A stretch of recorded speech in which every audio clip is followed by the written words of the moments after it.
Hey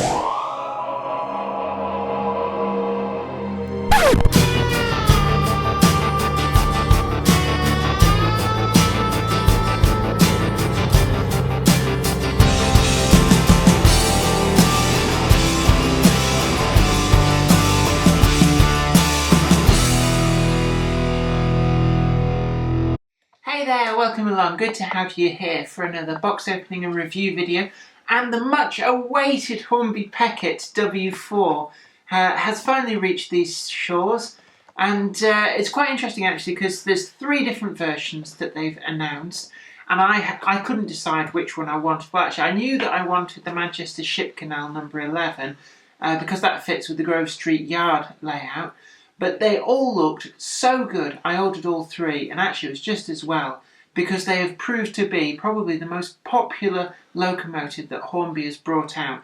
And even though we've only got a couple of weeks left of this year, I have, from what I've seen so far, I have to say that this probably is a really good contender for the model of the year from any manufacturer. So without further ado, let's get down and dirty and have a look at this. So I picked it up today from Arcadia Models in Shaw.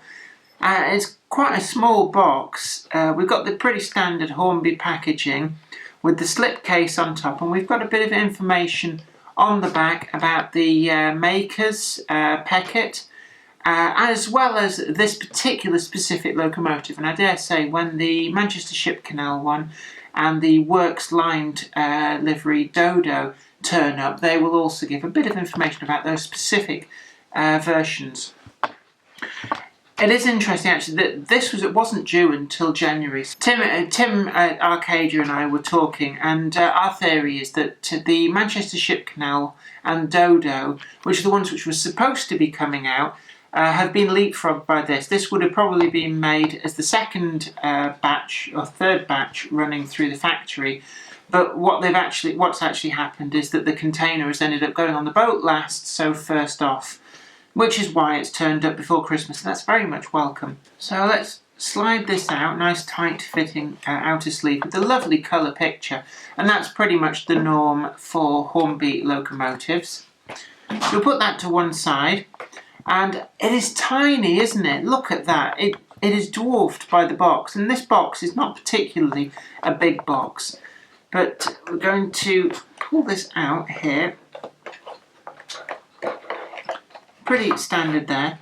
And I'm actually going to take the opportunity to show you the end of the box. It's R3429, the Peckett, and this is in the Huntley and Palmers Biscuit Company livery.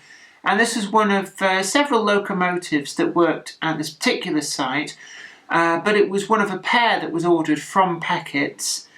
So there is another one, I think, which would be the same livery, but would have the Works number C, well, Works letter C, I think, and this is Works letter D.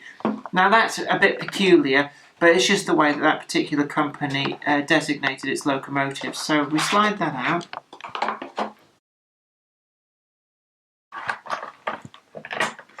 Slide that out, we can see pretty standard plastic outer, and look at that, already we're seeing, and I haven't had this out of the box at all yet. I've been waiting excitedly for Zoe to come back because this is nominally her Christmas present to me, but that is tiny. I'm going to lift that out very carefully. The level of detail on the printing there is just astounding. Like I said before, this very much is the model of the year for me, and in this livery as well. I think all those people who ummed and ahed and then missed out in the pre-orders, I have to say, really, you're going to be disappointed because they've pretty much sold out everywhere. But look at that, and there's quite a weight on this. I'm feeling that, and despite its diminutive size, that is a very, very deceptively heavy locomotive. So it's probably really, really full of something like tungsten in there to give it quite a good weight to it. So I haven't tried this yet, but I've got every faith that this is actually going to have really good track holding capabilities. And certainly from people who managed to get these a couple of days before me, what I've heard is that they can haul an astoundingly long train, and certainly able to climb gradients, and are very sure-footed. In fact, I think what I've seen is that they cope with insular frog points quite well, and the only thing that really phased them was running very slowly over double slips. And I think when we look at that wheelbase, those wheels are very, very close together. So that's probably the only problem that it's going to run into, is getting stuck in isolated areas of track work. But certainly from what people have said, that doesn't appear to be a big problem. It is an all-new chassis, even though at first glance you could be forgiven for thinking that this model owes a lot to the ex-Lancashire and Yorkshire Railway Pug. This is completely designed from the ground up, and we've got every single characteristic of these locomotives captured perfectly. From the very low cab, we've got the brass-coloured dome there and the brass chimney cap, and it's something that Peckett were very, very big on, was there was an awful lot of brass embellishment on their locomotives. They certainly took pride in each and every one of their products that they put out there. The W4 class, I'm just going to look at my cheat sheet.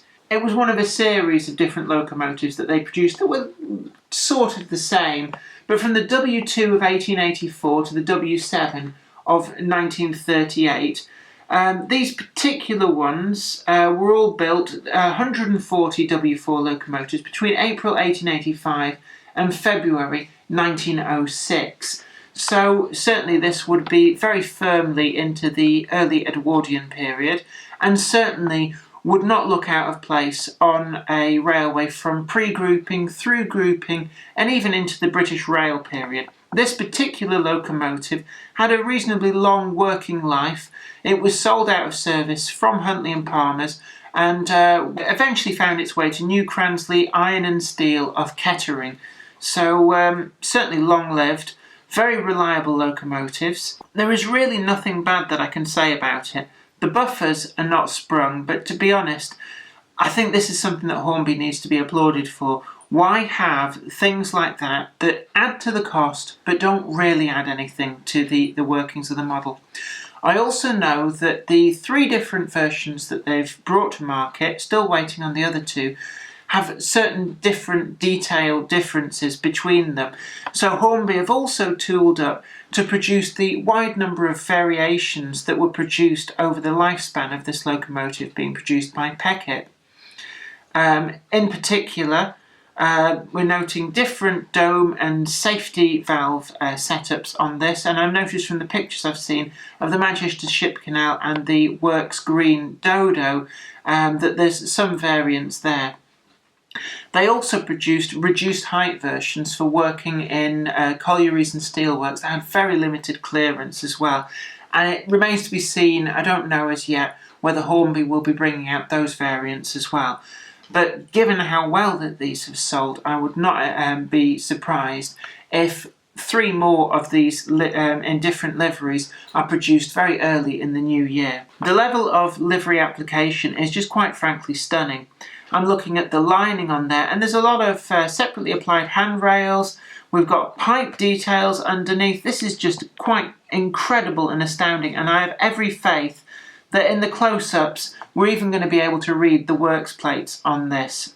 It's fitted as standard with the slimline tension lock couplings, and these go into NEM pockets, so they are removable, and it does provide the means that you can put into these any other couplings that you so desire, such as KDs or otherwise. So really these are ultimately very flexible. We're looking in the cab there, and really actually, I mean, this is astounding. I've only just now looked at that for the first time, and we've got a separately applied regulator, pipework, wheels, valves, even the lineup for the whistle is all in there. I mean, that is just incredible, the level of detail on this. I paid £78.50 for these. Some places are honouring the pre-order price even down to £70, and really in this day and age, for that money, the detail on this locomotive is just astounding, and it offers incredible value for money. It has been tested on the test track in Arcadia, and it runs faultlessly, smoothly, even down to an absolute crawl. I've not yet tried it out on Bolton Trinity Road, but I have every faith that this is going to run really, really well. And it's cold and it's dark out there, and nominally the shed is shut down for the winter. But I am going to try and do a Trains Going By running video showing this running, because really I'm looking forward to it as much as you are. So there we have it, the Hornby Peckett locomotive, the W4, has reached these shores. It's sold out incredibly quickly. If you haven't pre-ordered it, you're really going to be scrabbling around looking for these. As I left, Tim was down to his final Peckett in the display cabinet that wasn't already spoken for, and to be honest, I think probably by now even he's sold out. But certainly it's got to be the fastest selling Hornby locomotive of a good few years.